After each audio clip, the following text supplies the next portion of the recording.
Hello, I'm Courtney, what's up, and welcome to Book Talk. Today I'm going to be discussing Queen of Shadows by Sarah J.Mass. Oh my gosh, guys, I finished the book. I finished it this morning, and this book was so good. It was so good. I loved it. I loved all 645 pages of this book. It was just wonderful. And if you do not know what Queen of Shadows is, Queen of Shadows is the fourth book in the Throne of Glass series. Throne of Glass being the first book, which you don't see here since I don't own Throne of Glass. But Crown of Midnight is the second book. Heir of Fire is the third book. And then the Assassin Blade is Novelist. And then The Court of Thorns and Roses is the first book in her trilogy. And that series is also amazing. But Queen of Shadows. I think Queen of Shadows is my favorite Sarah J. Maas book because it was just glorious. So I can't really give you a synopsis for this book unless you have read the other books. So if you have not jumped on the Throne of Glass bandwagon yet, I would highly recommend you do that because Throne of Glass is wonderful. I read Throne of Glass back in July last year, then I read Crown of Midnight in like September, and then I read Heir of Fire in November, and then I just had to wait for Queen of Shadows, and it was just wonderful. And this book was in my book haul I just uploaded, so if you want to check that out, I will leave a link to it down below. But yeah, if you haven't read the series yet, go. Leave now, because I can't synopsis this book unless you've read the other books. So, bye, non-spoiling people, if you don't want to be spoiled. Bye. Did you go? Did you go? You should have left by now. Okay. So, Queen of Shadows, I finished it this morning. I had like 40 pages of it left to read. so good. So, the first chapter of this book was like a page, and it was of Dorian as the demon. And reading that chapter, that first chapter, I was just like, this book is gonna be insanity, which it was. This is the longest book I've ever read before. I've never read a book over 600 pages, so this was a challenge, but I did it. I read this book in like a week and 3 days, and for me to read a 600-page book in a week and 3 days is wonderful. So I was so proud of myself for doing that. So, and then now we're reunited with our favorite Elaine, and okay, so like at the end of Heir of Fire, Selena gets that new name, right? Elaine Grievous, however you say her last name. And you know, when I read Heir of Fire, I was just like, I'm not gonna call her that. I'm used to Selena. Why give us a new name? Like, why, Sarah? Why would you do this to me? I just learned how to say Selena right, because I used to say just Selena, but it's Selena. It's like saying Selena in a nice little proper way, but I didn't want to change, but I say Elaine now. I'm used to her being called Elaine, like the beginning of the book is just like Elaine, like Sarah's trying to put in your mindset that her name is Elaine. And it was nice being back with Elaine. It really was. I really missed reading from her. I was about to call her Selena, but she's no longer Selena, guys. And I really liked how in this book she compares Selena to like a mask in a way. Like Selena was a costume, like Selena wasn't even a real person at all. And how at the one point where she was going to have dinner with Abron, I think it was, yeah, and she was like, you just have to put on the costume one more time and then you can get rid of Selena. So I really liked how she made Elaine and Selena feel like they were two different types of people, which they kind of were in a way, and I really liked that. But Selena, I miss you, because, you know, Selena, you were awesome in the other books, but, you know, Elaine kicks butt. Elaine's more sassy and more funny and kicks more butt. Oh my gosh, Elaine's sass in this book was like the death of me. I was laughing so hard at her sass. She was like sassy like the first time we saw her again in this book, and I was just like, this is the girl I've been waiting for this whole year that I've missed. And just her sass game was on point. I think she's more sassier than Percy Jackson, to be honest. Her sass is up to Regina's from Once Upon a Time. And Regina's sassy. Regina is sassy. But Elaine sass. Elaine's just, oh man, where should I put to you? I'm sorry, the air fryer is being blocked. I'm just gonna keep it on the floor.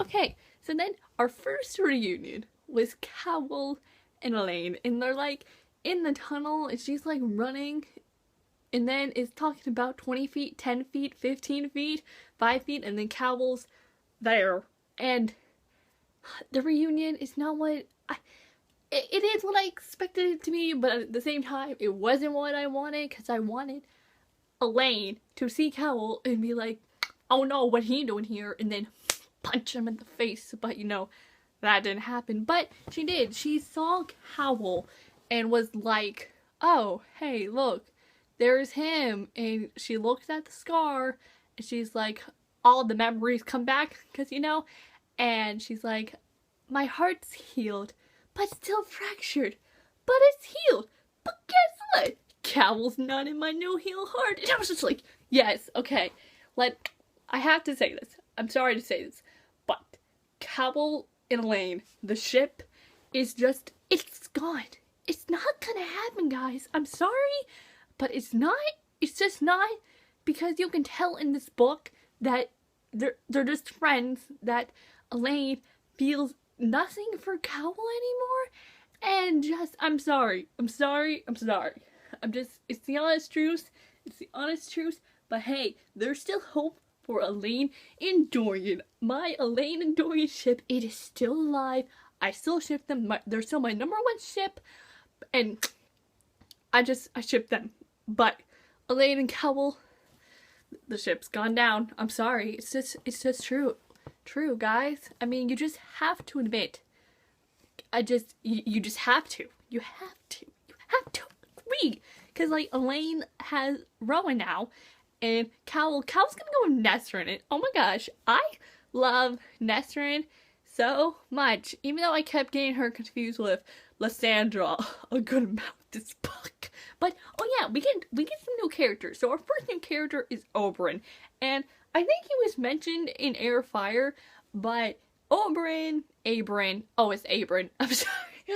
Okay, he is Celaena's master, well, Elaine's, well, I don't know, he was her master at the Assassin's Keep, and okay, I haven't read the Assassin's Blade yet, I just got it like last week, so I haven't read it yet, so I really didn't know much about this guy, except he was his master, her master, why do I keep saying his, I'm sorry, and, okay, a majority of this book, I was really confused if Abram viewed Celaena, like, did Celaena view him as, like, a fatherly figure or a lover? Because I was confused at the signals he was, like, putting towards her, like, being like, oh, I miss you, and then, like, I didn't understand him. I really didn't, and I don't really like him a lot. He's really weird. I just didn't really understand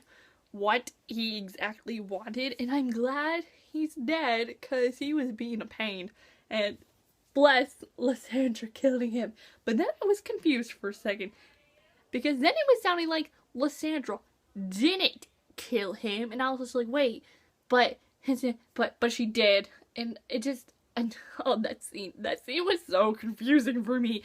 But oh yeah, Lysandra, she was pretty cool. I wasn't really sure if I was supposed to like her or not, because they really didn't like her, so I was just like, so wait, am I supposed to, or am I not supposed to? But I do, and it was weird because I didn't really trust her, because like we really didn't know much about her. But then Rowan shows up, and he's just like, hey, shifter. What's up? I'm sorry, I can't say anything at all. I'm so bad at talking, it's not normal. But she's a shapeshifter, and that was really cool, seeing a shapeshifter. And at the end, when magic is released and she shapeshifts into a ghost leopard and like kills everyone, oh my gosh, that was the coolest thing ever. And so Lysandra is awesome. And question, is that Evangeline girl her daughter, cause I didn't really understand that, because isn't Lysandra like 19 or something? She's 11, so if that is her daughter, then when did she have to have her? And like when Lysandra was like 8 or 9, or wait a minute, was Lysandra immortal? Oh my gosh, I don't know, but I was really confused, so if someone can clear that up for me, that would be really nice. But and then we have Nesrin. Nesrin was cool, and I really hope her and Cowell get together, because I ship them so hard, and you can tell, you can see the tension between them two, and you can tell like, oh, they got some feelings for each other, they gonna get together. And Elaine even ships it. She was like to Cowell, that one conversation they were having, and she was like, you deserve to be happy, and they both looked toward Nesrin, and I was just like, Elaine ships it.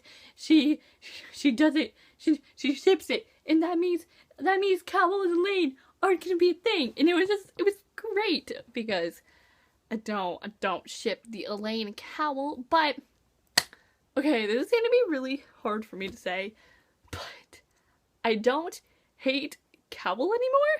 I actually like him, because Elaine and Cowell aren't gonna get together, and I feel like his respect, like, he earned back my respect for him, because he did sacrifice himself in the end, guys, when Elaine and Dorian run out and he's gonna go kill the king. So I was just like, Cowell, bless you, like, you all good, we're good. So I will say, I do not hate him anymore, I do like him. And okay, there was this one point in the book, though, where I was just like, Cowell, you're the biggest idiot in the universe. When they're going to rescue Lysandra. They rescue her, and then they're about to leave, and then Cowell is gone. And he left because he wanted to kill the king, and then he ended up with all the witches, and then the witches tried to kill him, and I was just like, Cowell, you, sir, are an idiot. And yeah, I like started hating him again at that point, because I was just like, Cowell, what are you doing? That's so stupid. Cowell just makes some stupid mistakes sometimes, and he's done that in the previous book. So Cowell just, you need to learn your lesson. Like, let's see, hold on.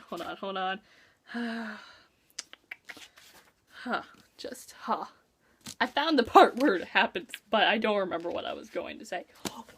Oh my gosh. The scene afterward when Manon and Elaine are going to fight.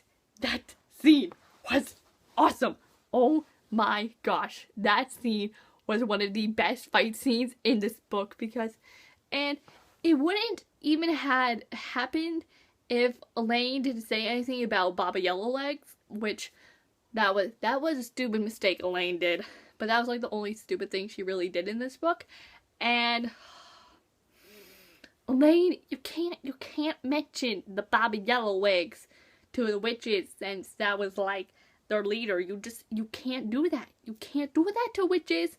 And the witches, okay, the witch clan, I do like them better now. And oh my gosh, Astrid, I really do love Astrid a lot. In her story about how she fell from the sky and the human man helped her, and they were both like together for 5 months.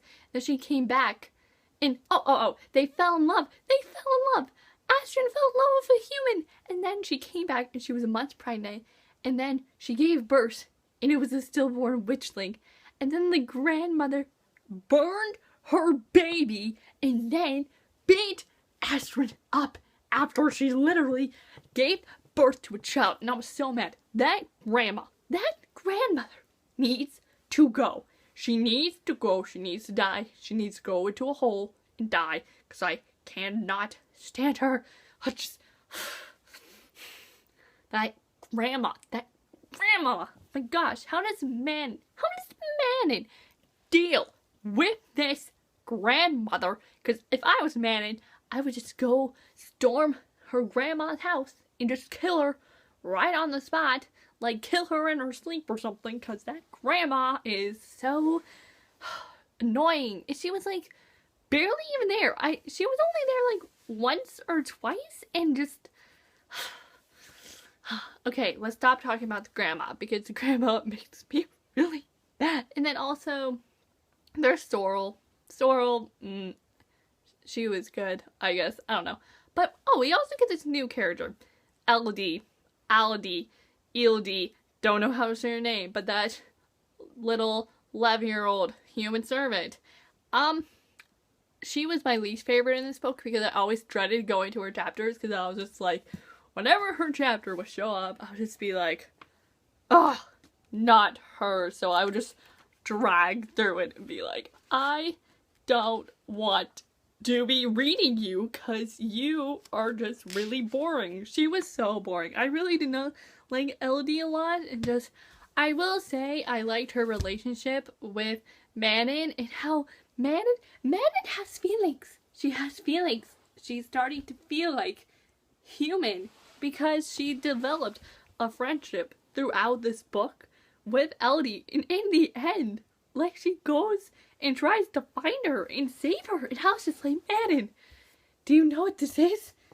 You are in a friendship. And I was so proud of Manon.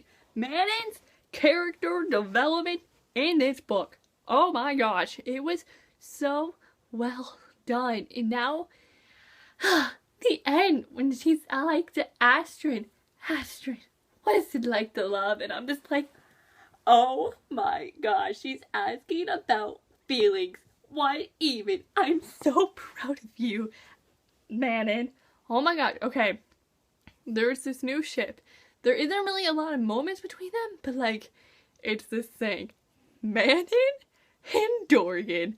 And okay, like, when the grandmother comes to meet the king and discuss like what they've been making, Dorian comes, and Manon goes and talks to Dorian, and this is when the demon was still inside Dorian, and they're talking, and you know the demon's trying to get out, but you know Dorian, he's just staring at this girl being like, dang, she's beautiful. And I'm just like, oh my gosh, what is happening right now? Is this gonna be a thing? There's this one line.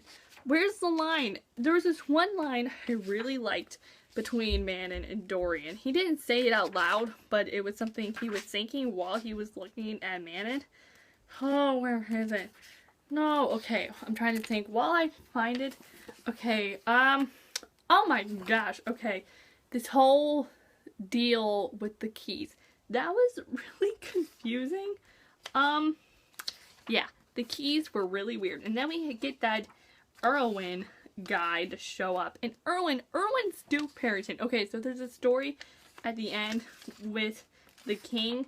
He's explaining before he dies. He's explaining how him and the Duke were, what were they doing? They were like looking around, and they, oh, wait, is this it? I found it. Okay, I'll go back to that. But I found it. This is on page 463 of William Show's. I'm sorry that took so long. It says, her eyes narrowed, the gold living like ambers. He never seen anyone so beautiful. This witch had been crafted from the darkness between the stars. Aww. Goals. I love that line. But okay, let's go back to this Duke stuff and Erwin stuff. They're looking through this stuff, and these Valg demons show up, and they go inside the king and Perrington. So this whole time, through all these books, the king has been the demon, and Perrington has been the demon. And Perrington, Duke Perrington, he's like the leader, you could say, in a way, of the witches, because he's kind of giving them all the orders and stuff. And I can't stand that guy at all. Oh my gosh. And then poor Caitlin. I remembered Caitlin from like the first book or two. And you know, she was like Perrington's lover and all that stuff. And how she's had magic all this time. And then she has Shadowfire. And how she dresses up as Elodie. And then she burns the witchlings that were getting raped. and she burns 1/3 of Morris, and like everything's like destroyed and stuff. And I was just like, oh my gosh, she sacrificed herself for Elodie. And I was just, oh, that scene was so sad. Oh my gosh, I was so depressed reading that. Like, Caitlin sacrificed herself for this 11-year-old she like has seen 3 times, and I was just like, oh my gosh. But okay, I don't like the Duke and Caitlin. I don't think I liked Caitlin in the first book, but now I just have this huge respect for her. And the witchlings, oh my gosh. Parrington wanted to get witchlings and like make Val witch babies, and so they were like raping the witches, and oh my gosh, I was so mad and I was so upset, and I can't believe Manon actually went through with that stuff. And just, I'm glad those witchlings are dead, because they did not deserve to live. Like, just, I couldn't stand that. But, okay. Might as well talk about the ending now, shall we? With the whole fight and Rowan and Aedion going down to the tunnels, and those 2 white rooms are still alive. Of course, Lorcan, that's how you say his name. Of course, he lied to us, and the white drowns are still alive, but they killed them all anyway. But they have to knock down the towers late. But Lorcan comes back. Okay, this Lorcan guy, he's this Fey warrior that him and Rowan, they like know each other, but I don't think they really like each other. And I didn't know if I was supposed to trust him or not, because he was always kind of backstabbing us, but then he would like come back and help us. So I don't know what the deal with him is, but he helps us, and he helps kill the house, and then the towers explode while Elaine and Cowell, they're up with the king, and Elaine and Dorian, like, Dorian goes after Elaine, Cowell tries to kill the king, and then they're all outside. Elaine's trying to make Dorian remember, and this is actually something I theorized, that Elaine and Dorian would have this fight together, you know, fire and ice going together, and Elaine would try to make him remember, and then he would, because of her. And that's pretty much what happened. It was everything I wanted it to be, and that fight scene was awesome. Fire and ice going together, and then she puts the ring on him, and then he starts to remember. Like, he first remembers Selena first, and then he comes and remembers more and more as this fight goes on, and then he remembers, like, he finally, like, remembers when his dad comes back, and he mentions Cowell, and just, like, to be honest, I didn't know if I was supposed to be happy or not when the king said, oh, Cowell's dead, because I was just like,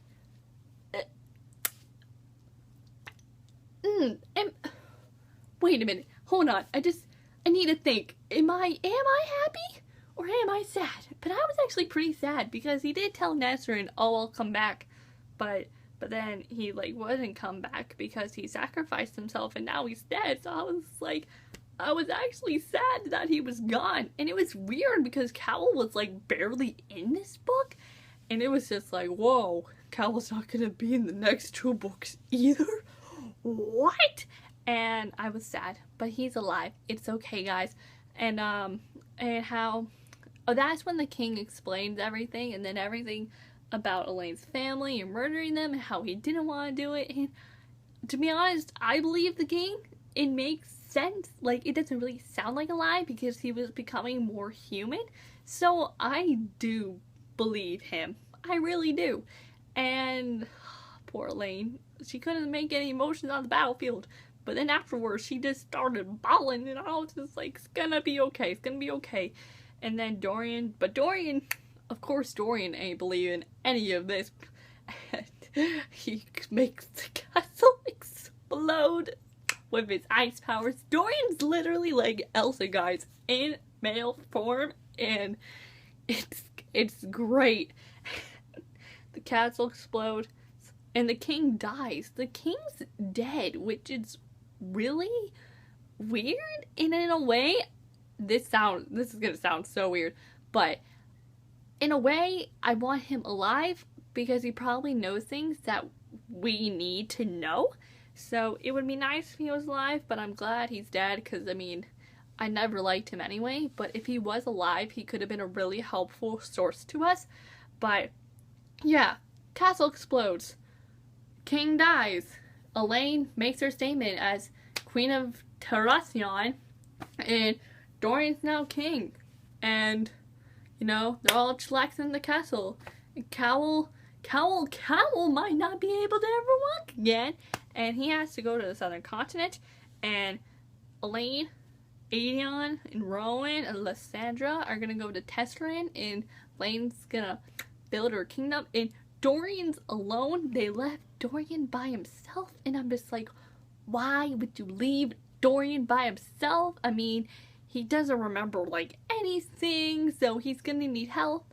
And Cowell's now gonna leave him, and I'm just, Dorian does not deserve to be alone. But he's not alone because Manon came back for him. Like in the last Dorian chapter we like saw of him, Manon shows up, and I was just like, oh my gosh, guys, Manon and Dorian is gonna be a thing. But Elaine and Dorian are still my ship. But if that doesn't work out, then I'm hoping for Manon and Dorian. Manon and Dorian are my backup if Elaine and Dorian don't work out. Same with Elaine and Rowan. Elaine and Rowan become a ship, and you know, they're really close in air fire and all, but you never really think of them as romantic. But Rowan, when he comes back, you know, he likes Elaine more than friends, and you know, that first kiss they had was really nice. But I don't ship them hardcore, but like I do like them together as a couple. But you know, the Elaine and Dorian, they're still #1, guys. And yeah, Dorian's all alone, and it's making me really sad that he's alone, because he doesn't need to be alone right now. He needs some explaining done. But nope, everyone left him, and now I really liked it in the end. They get to Terrasion, and Elaine's finally home. She hasn't been to Terrasion in like 10 years, and now she's finally back, and it's just really cool seeing her back in this place she hasn't been in such a long time. And the book ends, and it's a really nice ending with her going back home to this place she used to love so much, and she's gonna rebuild her kingdom. And yeah, I'm excited for book 5. And before I end this, any theories? Well, does she have to build like a castle or something? Or is there like a castle already there in Terrasion? And if like, are the people still alive? Like, are there people in Terrasion or something? And I'm excited to see Elaine train as queen, because she's not the most ladylike. So I'm excited to see her become a queen and stuff. And I'm excited to see Dorian try to become king on his own, since like no one is there. And our 2 new villains are Perryton and Vernon, Elodie's uncle, which I hate him. And yeah, war's coming. War's coming, book 5. This book was not a war. It was the first battle of the war. But, well, that wasn't really the first battle of the war, but I feel like it was. But yeah, war's coming, guys. War is coming in book 5, and I'm excited to see war. I'm excited to see some war go on in this series. Though those are my overall feels on Queen of Shadows by Sarah J.Mass. That was such a long review, guys. I'm so sorry. Well, a lot of things happened. This was 600 pages, so obviously this review was gonna be long. So if you like this review, give it a big thumbs up. If you want to watch more book talks, you can click the subscribe button down below and have book talks on Throne Glass, Crown of Midnight, Air Fire, and A Court of Thorns and Roses, so you guys can go check those out.